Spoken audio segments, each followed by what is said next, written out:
The grocery store was almost empty that evening, the kind of quiet that hums after a long day.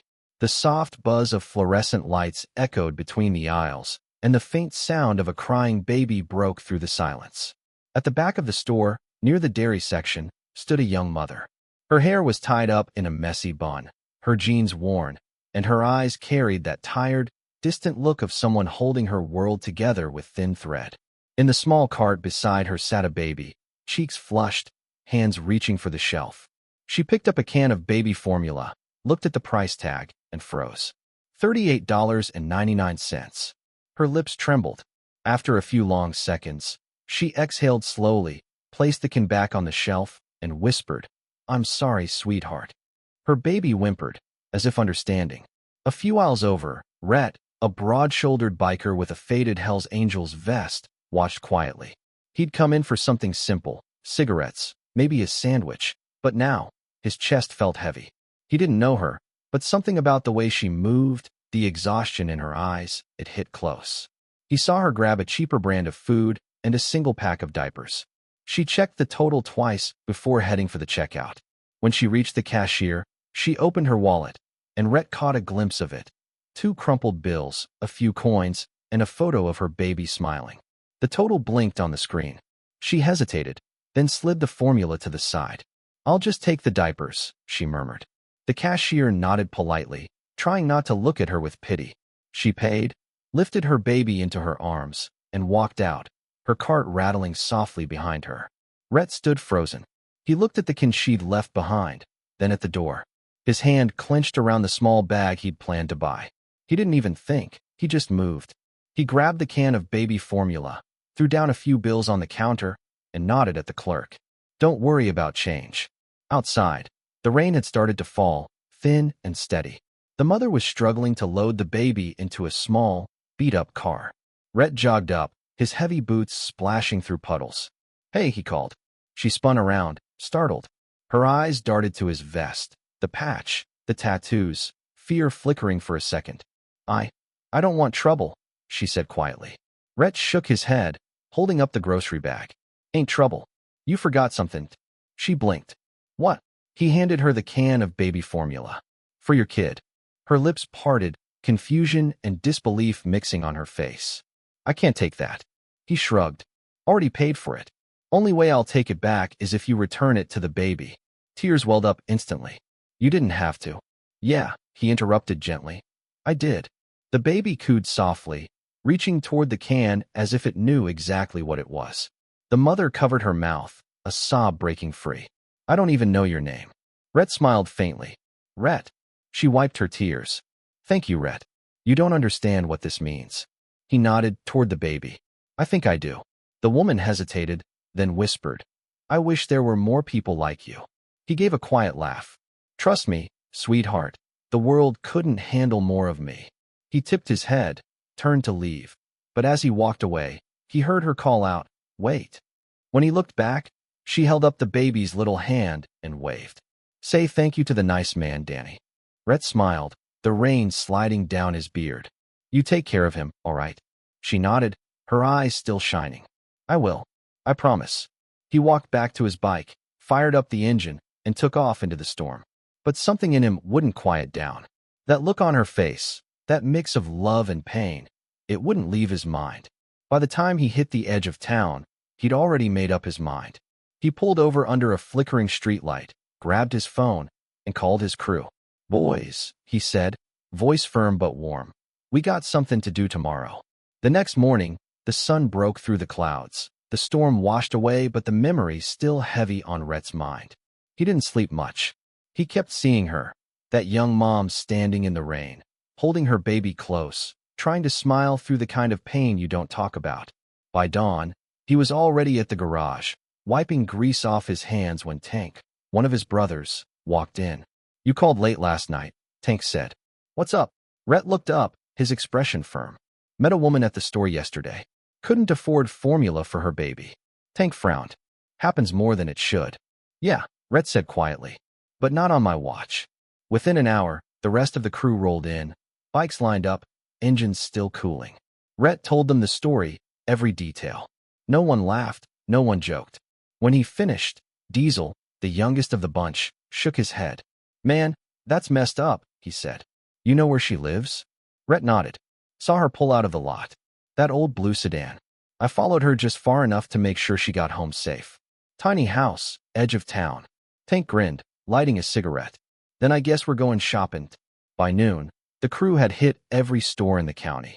Groceries, diapers, formula, baby clothes, a new car seat, even a stroller that folded easier than any parent could dream. The pile on the back of the truck looked like Christmas exploded. When they finally pulled up to her house, a small, weathered place with peeling paint, Rhett took a deep breath. The woman was outside, hanging clothes on a line. When she saw the motorcycles rumbling up, her body tensed instantly. She took a half step back toward the door, eyes wide. Rhett killed the engine and held up a hand. Don't be scared. It's just me. Recognition softened her face, though confusion took its place just as quickly. Rhett, she asked. What's all this? He nodded toward the truck behind him. You said you needed a little help. So we brought some. Tank and Diesel began unloading the boxes, one by one, bags of food, packs of diapers, toys, blankets. The woman's hand flew to her mouth as she watched, tears already forming. No, she whispered. This is too much. Rhett smiled softly. You can't put a price on peace of mind, sweetheart. And besides, he added with a grin, we had too much gas money this week. A few of the bikers laughed, lightening the air. But the moment stayed tender, real. The baby's cry came from inside, and the woman hurried in, returning with the little boy in her arms. He's been fussy, she said shyly. Rhett reached into a bag and pulled out a small stuffed bear. Think he'll like this. The baby grabbed it immediately, gurgling in delight. The crew chuckled as Rhett smiled, something warm breaking through the rough edges of his face.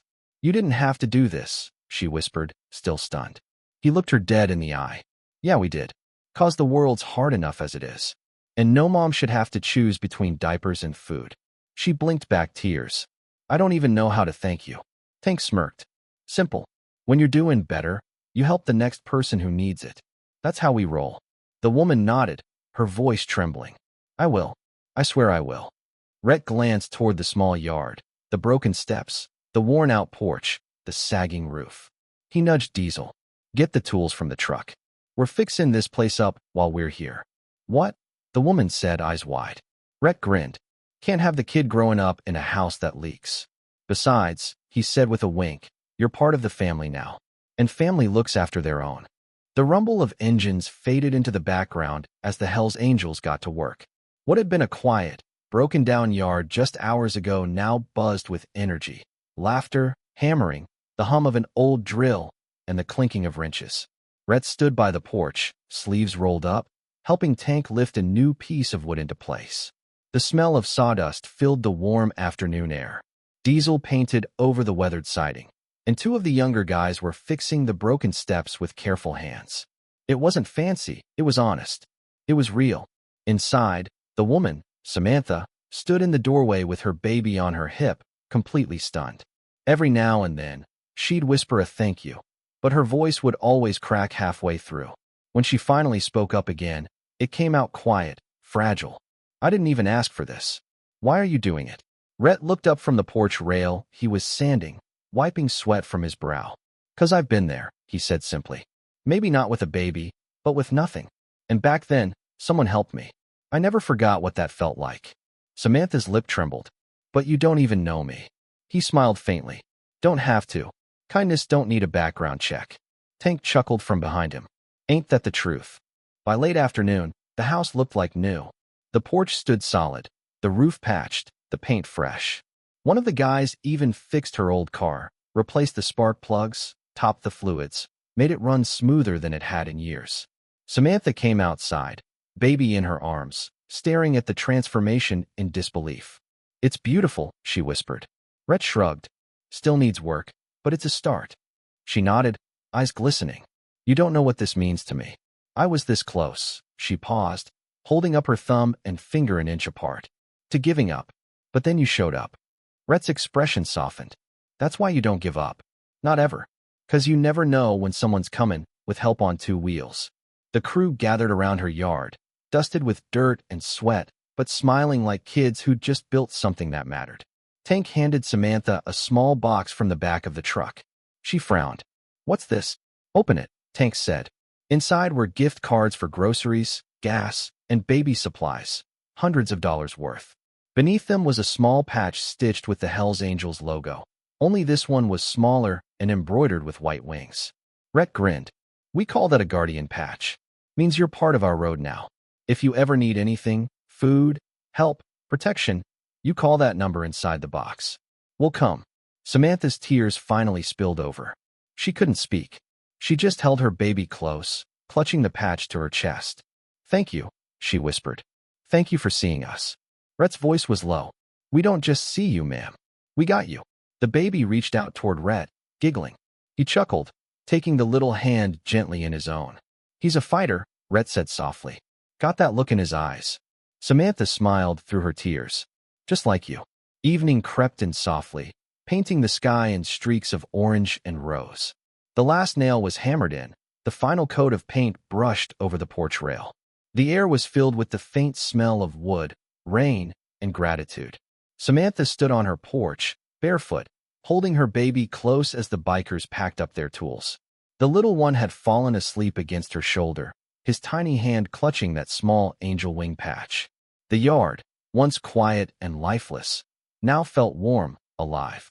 Rhett leaned against his bike, arms crossed, watching the sunset.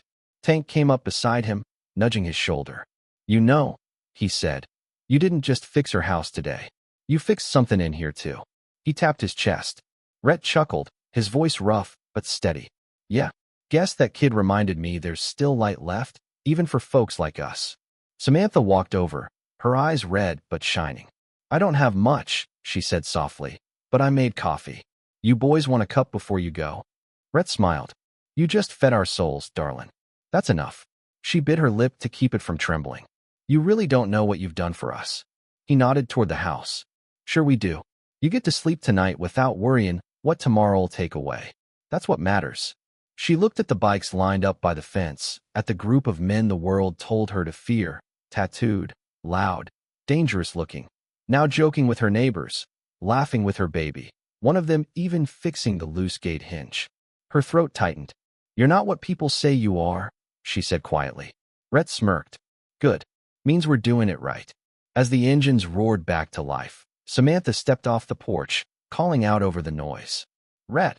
He looked back. "Thank you for not looking away." For a long second, he didn't move. Then he gave a small nod, the kind that said you're family now without needing words. "You just keep going forward," he said. "You and that little one got roads to ride." She smiled, clutching her baby tighter. "We will." The bikers pulled away one by one, their taillights glowing red against the fading light, thunder echoing down the open road. The rumble lingered long after they were gone, a sound not of danger, but of promise. That night, as Samantha rocked her son to sleep, she whispered softly, "There really are angels out there, baby. They just wear leather instead of wings." And out on the highway, Rhett rode beneath the stars, wind whipping against his face, a quiet peace settling in his chest. In his pocket was a photo Tank had snapped earlier, Samantha holding her baby, smiling in front of her freshly painted home. He looked at it under the moonlight and smiled. "You did good today, brother," Tank said over the roar of the wind. Rhett tucked the photo away. "Nah," he replied. "She did good. We just gave her the road to get there." If this story touched your heart, share it. Because sometimes the smallest act of kindness, a can of baby formula, a moment of compassion, can change someone's whole world. Not all angels have halos, some have engines, calloused hands, and hearts big enough to carry the broken.